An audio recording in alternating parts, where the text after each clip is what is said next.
Hello, listeners, and welcome to Social Skills Coaching on this day, June 4th, 2025, where you become more likable, more charismatic, and more productive. Today's featured book is The Science of Reading People: How to Understand What People Are Really Saying and Why by Patrick King. This is in the How to Be More Likable and Charismatic book series. For today's episode, we take a look at Chapter 1 from this book: What stops us from accurately perceiving others? To begin with, our perception is often distorted by various biases and cognitive errors, such as perceptual selectivity or the halo effect, both of which cloud our judgment and prevent us from truly seeing people for who they are. In order to overcome these obstacles, we'll discuss practical strategies to improve how to read others. So, get ready to discover how knowing yourself deeply and cultivating genuine empathy can lead to a more accurate understanding of those around you. We're also going to emphasize the importance of curiosity, open-mindedness, and delaying judgments to form well-rounded opinions about individuals. So join us as we uncover the secrets to enhancing your perceptual accuracy and becoming a true expert in reading people. The first step to really reading a person? Pay attention. You'd be surprised how much you can see if you only look. But by the same token, many of us don't see what is right in front of us because there's something in the way of our perception. Perceptual barriers interfere with our accurate perception of others. This seems obvious, but it's a point worth laboring. If you only perceive what you want to, it's as good as not perceiving at all. That means that if you can remove bias, expectation, assumption, ego, prejudice, interpretation, judgment, in short, as much of your subjectivity as possible, then the better you'll be at reading people. Here are some of the things you may not realize are undermining your ability to really understand other people. Perceptual selectivity. Simply, this is the tendency to choose certain objects from the environment while ignoring others. An individual's pre-existing beliefs, values, and needs determine which objects are focused on. Being selective means that your perception is more influenced by your own attitudes, interests, and background than by the stimulus itself. To really see what is in front of them, a person must screen out most stimuli and focus on only a few. But how they do this makes a world of difference. Importantly, being selective is not a huge problem. We all do it. Rather, we need to be aware of when it's happening so we don't confuse our own conclusions with reality. For example, let's say we're in an ambiguous situation. Someone is suddenly upset. We think, must be that time of the month, and congratulate ourselves for being great at reading between the lines. Can you see the problem? Your selective focus on one aspect of the situation, the person being female, combined with your own beliefs and assumptions, has led you to make a guess about someone that is probably distorted. In this case, you are more accurately perceiving your own intellectual shortcuts rather than something objectively in your environment. Attribution. Attribution is what we do when we try to explain why people behave as they do. For example, we see a child having a tantrum and think, he's deliberately trying to push my buttons. We've made a guess as to the cause and motivation of the behavior. It's normal to draw conclusions about the factors that influence people or try to make meaning of their behavior. We all like to feel that the world makes a certain sense and that we can reliably predict the behavior of others. But again, in this way, our own bias may creep in and obscure what is actually happening. We're too busy seeing what we know is there that we cannot see what is there. Imagine this example.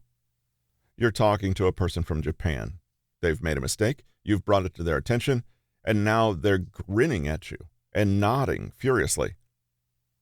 If you did this yourself, it would mean one thing only. You didn't take the situation seriously and were even laughing rudely at the other person. So you ask yourself the question, why are they behaving this way? but you answer the question as though you were answering for yourself, because they don't take this seriously. In fact, it's just a cultural difference. The Japanese often smile in awkward situations in order to diffuse tension. It's the opposite of rudeness. Stereotyping. That is, judging someone based on what you think about the group to which they belong. It's a basic human trait to see a person as part of a single group or class, and then to give that person positive or negative traits based on what most people think about that group as a whole. It's one of the ways we simplify our world and make it easier to understand. It's also a surefire way to distort our perception of how people actually are, and they're usually a lot more complex than stereotypes would suggest. Have you ever been really surprised to learn that a person you thought you knew was actually quite different from what you first thought? It's a great opportunity to ask why your expectations were so subverted. Stereotypes don't have to be full-blown prejudices to distort perception. In fact, our perception can be most disturbed by those assumptions we have that are usually true. For example, a drug trafficking operation could work precisely because it employs the help of unassuming elderly women to transport packages. The stereotype that little low ladies don't smuggle heroin is pretty accurate, but believing it will allow you to miss the truth. The halo effect. Speaking of little old ladies, the halo effect is the tendency to judge people based on a single trait, whether that trait is good or bad. The halo effect is very similar to stereotyping. However, in stereotyping, a person is judged by the group they belong to, while with the halo effect, they're judged by a single trait they possess. We sometimes judge a person based on the first thing we see or hear about them. For instance, if someone is kind, they may be also seen as trustworthy, competent, hardworking, and so on. If someone is beautiful, we might wrongly assume that they're also healthy or intelligent. Or if rich, we might imagine they are materialistic or have good taste. We might see a tech billionaire with an interest in economics, politics, or social issues, and wrongly assume that if they possess a certain business acumen, they must somehow be adept in other areas. In real life, and with real people, these traits sometimes go together and sometimes they don't. A celebrity may have something relevant to share about animal rights or the best diet for children, but they may also be just as ignorant as the next person. By the same token, there's nothing to say that a doctor who goes to prison for assault suddenly knows any less about medicine than he did before.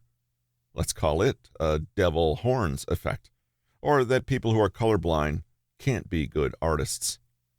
In either case, if we take one observation and over-extrapolate it, we stop perceiving what is actually happening in front of us. Projection. Sometimes we perceive not what somebody is, but what we are. We project onto them the same way a film projector puts its image onto a screen. This idea originally comes from the theories of Carl Jung, who explained how people might disidentify with some unwanted traits and then seem to discover them in other people. But projection doesn't have to be a serious psychological phenomenon involving shadows and unconscious material. Sometimes it simply occurs because people lazily assume that others are more like themselves than they really are. Have you ever been surprised to find that someone you knew actually had very different religious or political opinions than you originally believed? You might have enjoyed their company and simply assumed that what they thought was the same as what you thought. So there's some stimulus in the environment, and you wrongly assume what their response will be. Or you observe some behavior in them and automatically conclude a cause for this behavior that is, more accurately, a cause for your behavior, not theirs. Perceptual set. A perceptual set is a group of beliefs about how others see and understand certain situations. For example, a manager may come to believe and act as if workers are lazy and just want to get as much as they can from the organization without giving their best. This is a mix of different assumptions, preconceptions, and ideas. It's a set. Another example is when a family has a perceptual set for one child that includes a whole narrative about them being special, unique, and precious, while the perceptual set for the other child revolves around their being difficult and troubled. You can tell a perceptual set is in play because it tends to distort neutral stimuli so that it fits the set, rather than realizing that the set is inaccurate.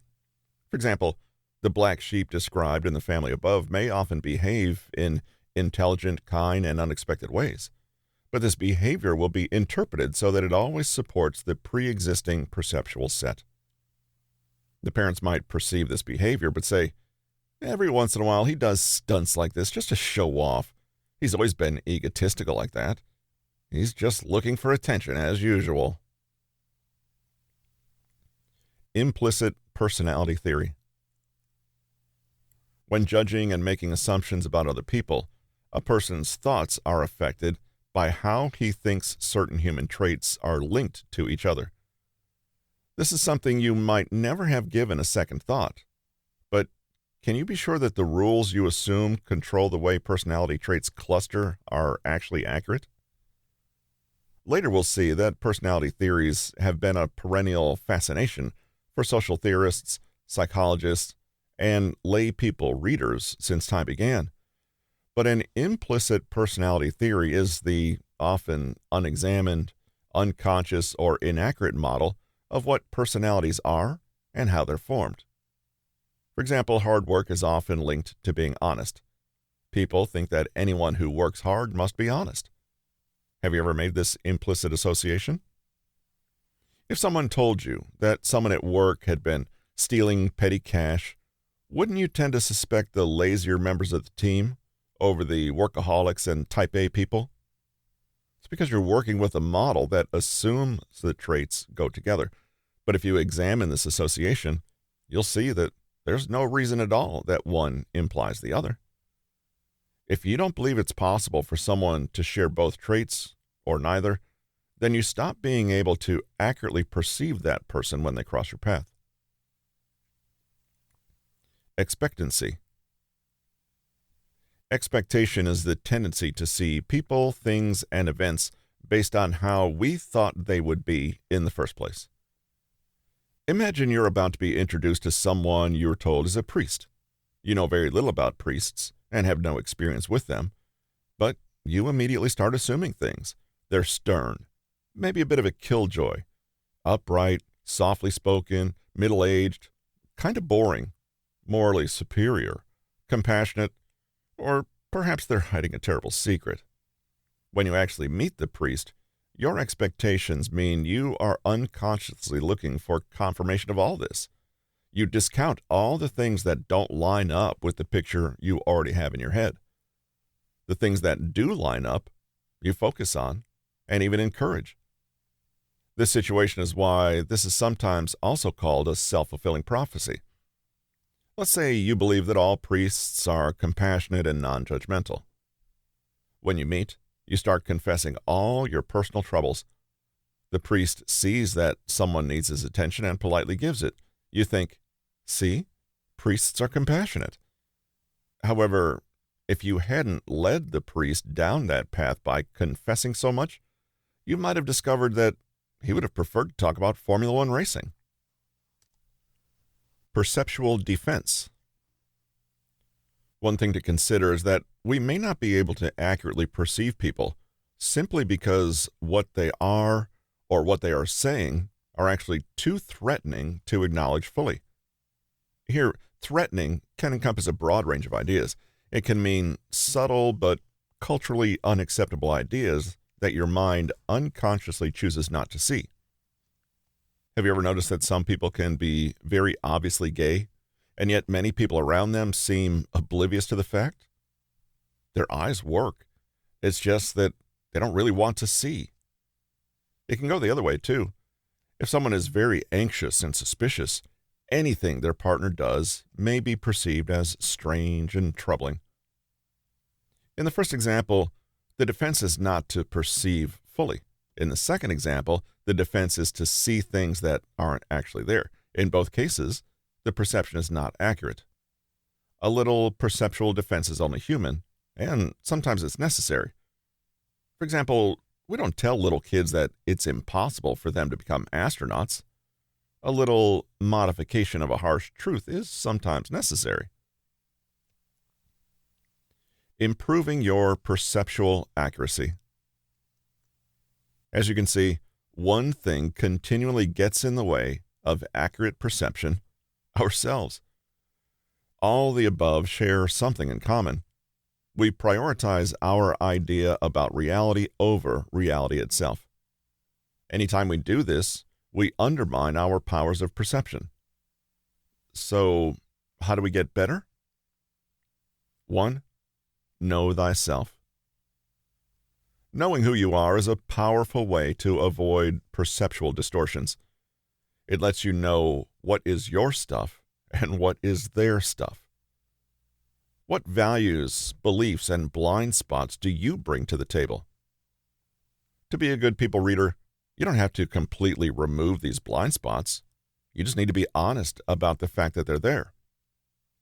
Overwhelmingly, people usually see others wrong because they don't see themselves right. The better a person knows himself, the better he can understand other people.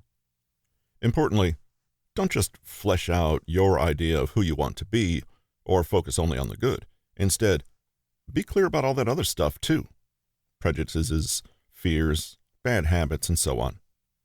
A good question to ask yourself is, what are your most recurrent personal biases and prejudices? If you say none, then there's work to do. We all have them.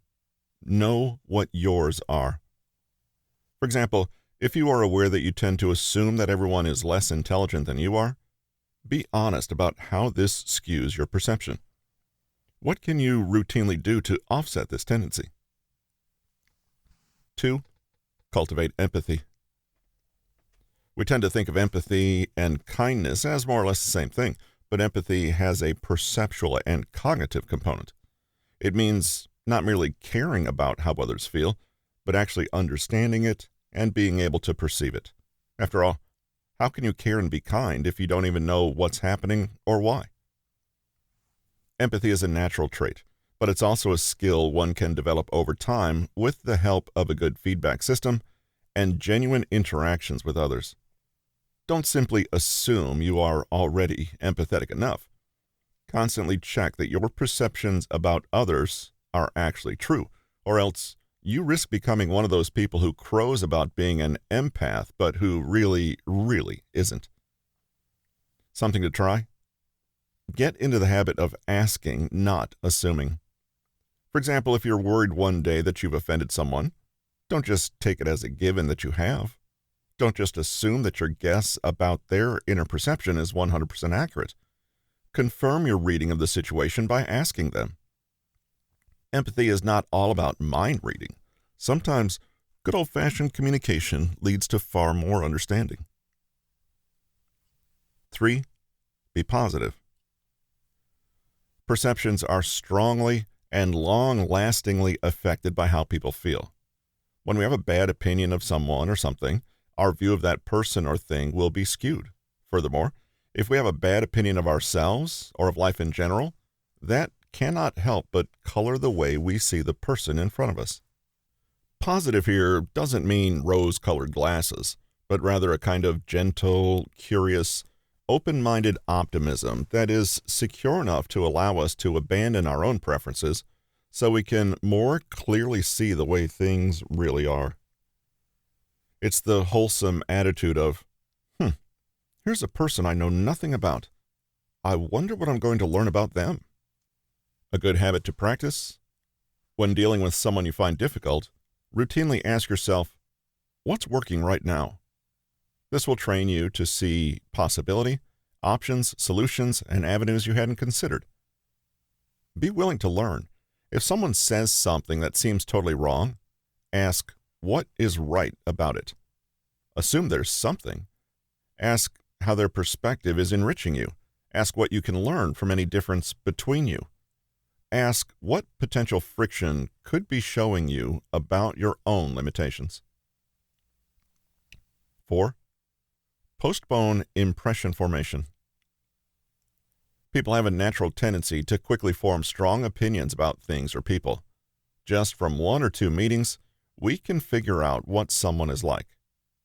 Though this is an understandable part of human nature, we often sacrifice accuracy for speed and ease. But just remind yourself of how annoying it is to be pigeonholed by others based on just one or two of your traits. Deliberately make the effort to just wait. You don't have to form an opinion about everything. Let people show you who they are. It takes time. Here's a great habit to cultivate. Change statements to questions. This will keep you curious and open-minded and will improve your perception. The moment you form a conclusion about someone, your perception is out of the game and you go into assumption instead. For example, notice yourself wanting to say, "She's a snob," and turn it into a question. Is she a snob? This simple shift allows you to notice the possibility that you could interpret her behavior in some other way. It helps you notice what is happening rather than you focusing on your premature theory about what is happening. 5. Practice open communication. Many misunderstandings are caused by poor or one-way communication, or, let's be honest, a complete lack of communication. A whole world of perceptual distortions can appear in a conversation if we are not conscious of how we send and receive information. One good idea? Don't ask leading questions. Instead, ask with a genuinely open and curious mind and truly listen to what you're told. Imagine that you're not asking questions to confirm or disprove a running hypothesis, but are genuinely wanting to learn something, and perhaps even be surprised. To run with the previous example, you might ask the woman who always insists on wearing cashmere, wool, and silk to tell you more about why she does this. You learn that she's not a snob at all, but has a skin allergy that makes wearing synthetic fabrics impossible. 6. Verify your perceptions by comparing them with others. One way to reduce perceptual errors is to compare how you see something to how someone else sees it. You may have already done this in the past and were shocked at the discrepancy. By talking about how we see things, we learn about different points of view and may be able to understand the situation much better. That said, comparing our perceptions with others doesn't mean they're right and we're wrong. Rather, it's an exercise in perspective taking. In the same way that certain colors tend to change depending on what colors they appear next to, comparison can bring to light certain assumptions we didn't know we were making.